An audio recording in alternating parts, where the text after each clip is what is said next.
నక్షత్రం అనేది గురించి ఉంది. ఈ నక్షత్రం అనేది చాలా విచిత్రం ఉంటది. ఏంటంటే మన ఇంటి మీద నక్షత్రాలు, భూలోక కింద చూస్తే నక్షత్రాలు కనిపించవు, కానీ పైకి చూస్తే ఏం కనిపిస్తాయి? నక్షత్రాలు. లెక్క పెట్టలేని నక్షత్రాలు కనిపిస్తాయి ప్రియులారా. ఎందుకు నక్షత్రాలతో దేవుని విలువగా పోల్చారంటే ఆయన కనిపించని నక్షత్రము, ఎందుకంటే ఆయన విలువైన నక్షత్రము. ఈరోజు నువ్వు నేను బ్రతి ఉన్నామంటే అది కేవలం దేవుడు ఇచ్చిన కృప బట్టి ఉంది ప్రియులారా. ఆ నక్షత్రము ఎన్ని నక్షత్రాలు ఉన్నాయో పరలోకంలో లెక్క పెట్టలేనంత దీవెనలు మనకి ఇవ్వాలని ఈరోజు షాడో క్రిస్మస్ అని ఏర్పాటు చేశాడు ప్రియులారా. దేవుడు నామమునకు స్తోత్రం. హల్లెలూయా. షాడో క్రిస్మస్ అంటే ఏమీ లేదు. మనం కొత్తగా జన్మించాం ప్రియులారా. జన్మించినప్పుడు మనం నడుస్తుంటే మనకు ఒకటి తగులుతుంది, వెనకాల ఏం తగులుతుంది? నీడ తగులుతుంది. అయ్యో నా నీడ తగులుతుందని అనుకోవడం, కానీ అది పోపు అంటే పోతుంది, అది నీడ పోపు. ఇది కూడా దేవుడు రాకడా. ఆయన రావాలనుకుని భూలోకంలో ఆకాశంలో ఒక నక్షత్రం పెట్టి ఆయన ఆ నక్షత్రం ద్వారా ఏం చెప్పారు? జ్ఞానులకి దారి చూపించారు.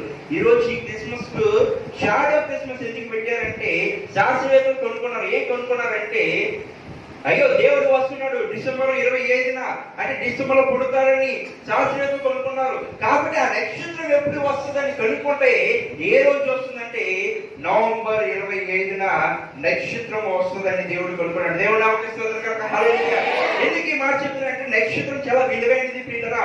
శాస్త్రవేత్తలు పరిశోధన చేస్తున్నప్పుడు కనుగొన్నది ఏంటంటే ఇదే.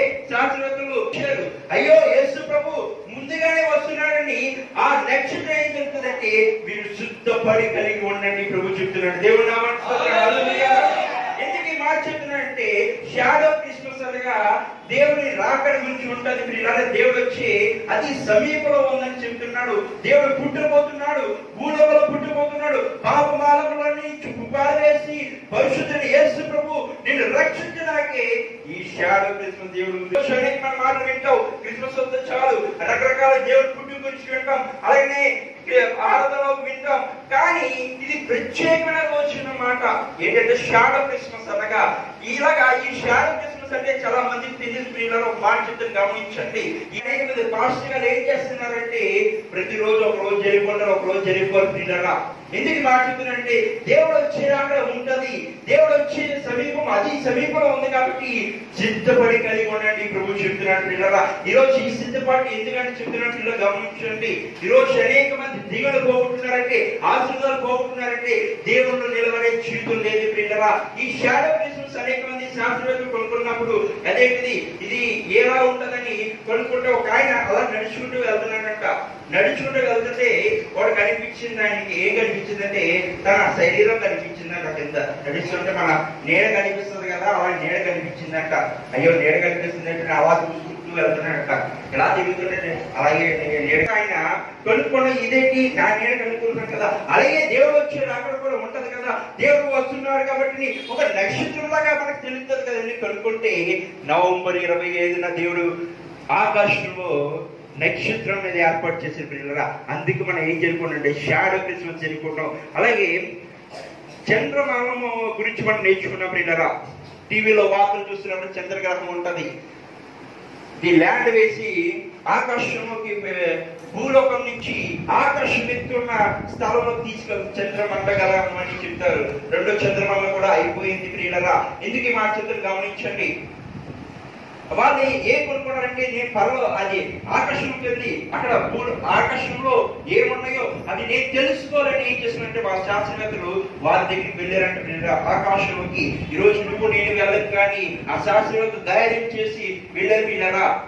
ఆ వెళ్ళిన తర్వాత ఒక ఆయన ఉంటాడు ప్రియులరా. ఆయన పేరు నాకు గుర్తు రావట్లేదు కానీ ఆయన ఏం చేస్తున్నారంటే ఆకాశం పైకి వెళ్ళిన తర్వాత కూడా అతని దగ్గర ఉందంట. ఏముందంటే పరిశుద్ధుడైన దేవుడు బైబిల్ ఉందంట ప్రియులరా. వెంటనే దేవుడు ఒకటే అనుకున్నాడు, దేవా నేను గాని ఆ ఆకాశంలోకి వెళ్ళినట్లయితే నిన్ను స్తుతిస్తాను ప్రభా, ఎందుకంటే ఎవరు వెళ్ళలేని స్థితిలో ఉన్నారు, కానీ నాకు ఇచ్చిన ఆధిక్యను బట్టి నేను చాలా సంతోషంగా ఉన్నాడు పిల్లలని దేవుడు ఆ బిడ్డని జ్ఞాపకం తీసుకునే పిల్లరా. ఆయనతో పాటుగా ముగ్గురు వెళ్ళారు పిల్లరా.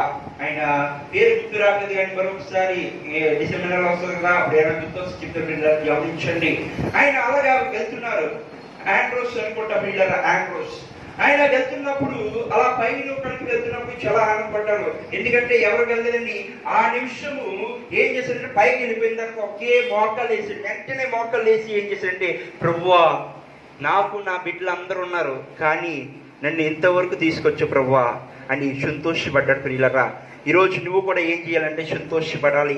దేవుడు ఈ షాడో క్రిస్మస్ నీకు ఇచ్చాడు కాబట్టి ఈ షాడో క్రిస్మస్ నువ్వు ఎలా ఉండాలంటే ఒక దీవెనకరంగా ఉండాలి. ప్రియులరా, దానియేలు గ్రంథం ఒకసారి తెలుద్దాం. ప్రియులరా, దానియేలు గ్రంథము, నా సమయం అయిపోతుంది, ఇంకొక 5 నిమిషాలు ఉంది. ప్రియులరా, దానియేలు గ్రంథము 12వ అధ్యాయము 3వ వచనం ఒక మంచి మాట ఉంటుంది. ఇది మీ గురించి చెప్పబడిన వాక్యం కాబట్టి మీ గురించి చెప్పి నేను ముగించాలని ఆశపడుతున్నా. ప్రియులరా, దానియేలు గ్రంథము, ఆ బుద్ధిమంతులైతే ఆకాశమండలోని జ్యోతులను ప్రకాశించుదురు, నీతి మార్గం అనుసరించి వారు నడుచుకున్నట్టు ఎవరు అనేకులు త్రిప్పుదురో వారు నక్షత్రము వలె నిరంతరము ప్రకాశించు.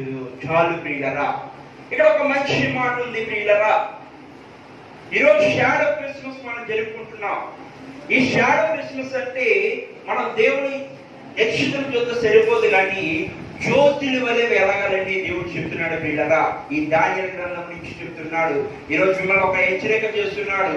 షాడో క్రిస్మస్ జరుపుకోవడం ఆటవైతే కాదు, కానీ నువ్వు జ్యోతి వలె వెలగాలని ఈ షాడో క్రిస్మస్ ఏర్పాటు చేసే. ప్రియులరా, ఎందుకు ఈ మాట చెప్తానంటే అనేక మంది జ్యోతిలాగా వెలగాలి, లేదంటే నేను ఒక దీవెనకరంగా ఉండాలి, ఆశ్రదకరంగా ఉండాలని అనేకమైన ప్రియబిడ్డలు అనుకుంటారు. పిల్లరా, కానీ నేను చెప్పాల్సింది ఏంటంటే ఈ వచ్చి నుంచి మీకు ఏం చెప్తానంటే మీరు జ్యోతుల వలె వెలగాలి. ఈ సంఘంలో ఉన్నారు, బయటకు వెళ్తున్నప్పుడైనా ఏ వీటిలో వాళ్ళైనా కానీ మీరందరికీ ఒక మాదిరికరంగా ఉండాలి. ప్రియులరా, ఆ జ్యోతి ఎలా అయితే ఒక కాంతి ఉంటుంది. ఇప్పుడు మనం క్యాండిల్ సర్వీస్ చేసుకుంటాం, ఆ క్యాండిల్ వెలిగిస్తున్నప్పుడు ఏం కలుగుతుంది? వెలుగుతూ వస్తుంది. అలాగే నీ జీవితంలో కూడా ఎప్పుడు వెలుగుతూనే ఉండాలని ప్రభు చెప్తున్నట్టు. దాని కింద 2 మాటల్లో వచ్చినట్లయితే ఏముంటదంటే మీరు ఒకటి చెప్పాలి అని ఉంటది. చెప్పండి, చదవండి ప్రియులరా. నీతి మార్గం అనుసరించి నడుచుకున్నట్లు ఎవరు అనేకులు త్రిప్పుదురో వారు నక్షత్రము వలె నిరంతరము ప్రకాశించుదురు. మీరేం చేయాలంటే ప్రియులరా, నువ్వు ఒక్కదాన్ని మందిరానికి వస్తే సరిపోదు. నీతో పాటుగా వేరొకరిని తీసుకొచ్చి నీతో పాటుగా ఆ సన్నిధిలో కూర్చుంటే మీరు ఎలా ఉంటారంటే జ్యోతుల వలె ఉంటారు, ప్రకాశించే వెలుగు వలె ఉంటారు. అదే ఏంటంటే షాడో క్రిస్మస్. నువ్వు ఒకరిని తీసుకొచ్చి ఈ మందిరంలో కూర్చోబెట్టాలి. ఈ మందిరంలో కూర్చోబెట్టి నువ్వేం చేయాలంటే నువ్వు ఒకరిని మారు మనసు పొందించాలి. ప్రియులరా, నువ్వేం చేయాలంటే నువ్వు ఒక్కదానివే ప్రతి ఆదివారం, ప్రతి శుక్రవారం, లేదంటే క్రిస్మస్లు, అలాగే గుడ్ ఫ్రైడే అవన్నీ కాదు, కానీ నీతో పాటు వేరొకరు రావాలని ఈ షాడో క్రిస్మస్ పెట్టాడు. ఎందుకంటే నువ్వు ఒక్కదాన్ని దీవెన పొందుకొని సరిపోదు, నీతో పాటు నీ తోటి వారు, నీ బంధువులు, మిత్రులు పొందుకోవాలని ఈ షాడో క్రిస్మస్ పెట్టారు. పిల్లరా, ఎందుకు ఈ మాట చెప్తున్నానంటే నువ్వు ఒకరిని త్రిప్పాలని ఉంది. అంటే ఒకరిని దేవుడి మార్గంలోకి తీసుకురావాలి. నువ్వు దేవుడి మార్గంలో తీసుకుని వచ్చినప్పుడల్లే నువ్వు కూడా నీ కుటుంబం ఎలా ఉంటుందంటే ఉన్నతమైన స్థానం ఉంటుంది. ఆ నక్షత్రము మనము చూసినట్లయితే ఎంత వెలుగునిస్తాదో అలాగే నీ జీవితంలో, నీ ఇంటిలో కూడా ఎటువంటి సమస్య, ఇబ్బంది రాకుండా ఆ పరలోకంలో ఎలా అయితే వెలుగునిస్తుందో నీ జీవితంలో జ్యోతుల వలె నువ్వు వెలుగుతావు. దేవుని నామానికి స్తోత్రం కలుగుగా. హల్లెలూయా. ఈరోజు అదే సాదృశ్యం ఏంటిదంటే షాడో క్రిస్మస్. అనేక మంది అనుకుంటారు, చాలా రకాలుగా అనుకుంటారు, షాడో క్రిస్మస్ ఏంటి, షాడో క్రిస్మస్ ఏంటి అనుకుంటారు. కానీ ఈ వర్షం బట్టి మీకు ఏం చెప్తున్నానంటే ప్రియులారా, నువ్వు ఒకరిని త్రిప్పాలి, నువ్వు ఒకరిని దేవుడు మార్గంలో తీసుకొస్తే అదే షాడో క్రిస్మస్ అని దేవుడు చెప్తున్నాడు. ఒక మాట చెప్పేసి నేను ముగించేస్తాను ప్రియులారా. ఒకరోజు ప్రేమికురాలు ఉన్నారు పిల్లరా. ఆ ప్రేమికురాలు ఏం చేస్తున్నారంటే ఆ ప్రియుడితోటి, ప్రియురాలతోటి బాగా మాట్లాడుకుంటూ సంభాషణ చేసుకుంటూ ఉన్నారు పిల్లరా. ఆ సంభాషణ చేసుకున్నప్పుడు ఒకానొక సమయంలో బాగానే ఉంటున్న పిల్లలు ఒకానొక సమయంలో ఏమైందంటే ఆయనకి హఠాత్తుగా అడవిలో మాట్లాడుకున్నారంట. చాలా మంది ఇప్పుడు యవన కాలంలో ఉన్నవారు ఎవరైనా చూసినట్లయితే పార్కుల్లోని అలాగే రకరకాల బీచ్ల్లోని కనిపిస్తారు. మీరు వెళ్తుంటే నాకు కాకినాడ వెళ్ళినప్పుడైనా ఎక్కడైనా పనికి వెళ్తున్నప్పుడైనా నాకు కూడా కనిపిస్తారు పిల్లరా. అలాగే వాళ్ళు ఎక్కడ ఉన్నారంటే అడవిలో ఉన్నారు పిల్లరా. అడవిలో ఉన్నప్పుడు ఒక సౌండ్ వినిపిస్తుంది వాళ్ళిద్దరికి ఒక సౌండ్ వినిపిస్తుంటే ఏం చేశారంటే భయపడిపోతూ ఉన్నారు. కానీ మనసులో భయపడిపోతున్నారు. కానీ వీళ్ళు ఏం చేస్తారంటే మాటలు నిఘ్నం అయిపోయారు. ఎప్పుడు కలలేదు కాబట్టి ఇప్పుడే కలిసాం కదా అని చెప్పేసి మాట్లాడుకుంటున్నారు పిల్లరా. ఆ మాట్లాడుకుంటూ కాలక్షేపం చేస్తారు. కానీ సౌండ్ మాత్రము చాలా బిగ్గరగా వస్తుంది, అనుకుంటూ వచ్చేస్తుంది. ఏంటంటే అది సింహం వచ్చేస్తుంది పిల్లరా. వెంటనే ఈ ప్రియుడు ఏం చేశాడంటే అమాంతగా చెట్టు మీద ఒదిగేశాడు పిల్లరా. ఈ ప్రియుడు ఏం చేశాడు? అమాంతగా చెట్టు దగ్గర ఒదిగేశాడు. ఈ ప్రియురాలు మాత్రం ఏం చేస్తాడంటే చెట్టు ఎక్కలా పోతుంది. అయ్యో ఎక్కుతుంది మళ్ళీ పడిపోతుంది ప్రియులరా. ఆ ఎక్కుతుంది కానీ భయపడుతూ ఉంది ప్రియులరా. కానీ ఆమెకు ఒక వచనం గుర్తొచ్చింది. ఏమిటి గుర్తొచ్చిందంటే దేవుడు నన్ను కాపాడు ప్రభు మాట గుర్తొచ్చింది. వెంటనే ఆ ప్రియురాలు ఆ నిమిషంలోనే ఆ సింహం వస్తుంది కానీ ప్రార్థన చేసుకుంది. ఆ చెట్టు దగ్గరే ఎక్కడా పోతానని ఇలా మోకరించి ప్రార్థన చేసుకుంది. ఏమని చేసిందంటే ప్రభువా ఇది నీ చూపు ప్రభువా, బ్రతుకుతే నీ సన్నిధిలోనే బ్రతుకుతాను, చనిపోతే ఆ సింహంలో చనిపోతాను ప్రభుని ప్రార్థన చేసుకుని అలాగా ఉంది. ఆ సింహము కొంచెం వరకు ఇప్పుడు నేనైతే ఎలా అయితే నిల్చున్నానో అక్కడ వరకు వచ్చేసి ఆ సింహము హమాంతిగా అటే పక్క వెళ్ళిపోయింది. దేవుడి నామమున స్తోత్రం కనుక హల్లెలూయా. ఆ వెళ్ళిపోయిన తర్వాత ఈ ప్రియురాలు చూసిన తర్వాత ఆ సింహం వెళ్ళిపోయిందా? ఈ ప్రియురాలు అడుగుతున్నాడు సింహం వెళ్ళిపోయిందా?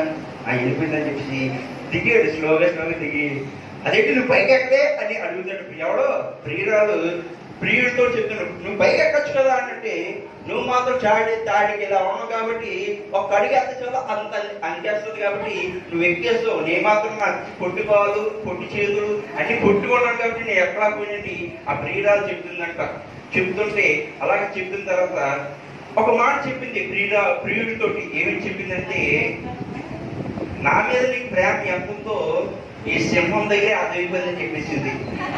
ఆ సింహం ఏం చేసింది? ఆ సింహం వస్తే ఆ ప్రియురాలు ఏమైపోతే దాని చేతులు ఏమైపోతే చనిపోతుంది. అప్పుడే అనేసింది పైకి మాత్రం నువ్వు నటిస్తున్నావు కానీ నా మీద నీకు ప్రేమ లేదు అని చెప్పేసింది ఆ ప్రియురాలు. ఎందుకు ఆ మాట చెప్తానంటే గమనించండి. మనము కూడా ఒక్కొక్కసారి దేవుడి సన్నిధికి వస్తాం, దేవుడి సన్నిధిలో ప్రార్థన చేస్తాం. కానీ దేవుడికి ఇచ్చే దీవెన కొరకు మనం ప్రార్థన చేయము. ఆ ప్రియురాలు ఏం చేసిందంటే ఒక్క 2 నిమిషాలు ఆ ప్రియుడు బుద్ధి ఎలాంటిదో తెలిసిపోయింది.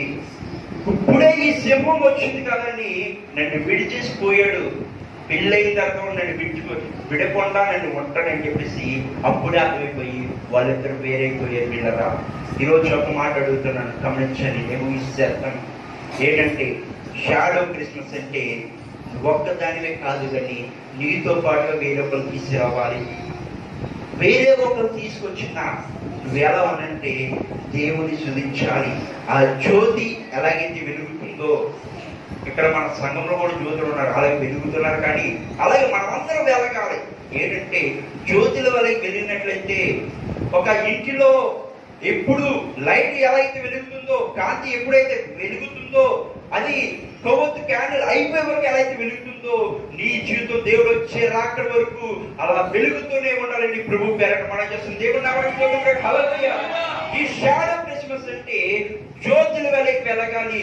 నువ్వు ఒక నక్షత్రం ఎలా అయితే ఉందో ఆ నక్షత్రం లాగా నువ్వు నీ కుటుంబంలో నీ జీవితము అలాగే నీ సంఘంలో కూడా వెలుగుతూ ఉండాలని ప్రభు పేరట మనం చేస్తూ ఈ మాటలు ముగిస్తాను. దేవుడు నామమున స్తోత్రం కలుగుతాం. హల్లెలూయా.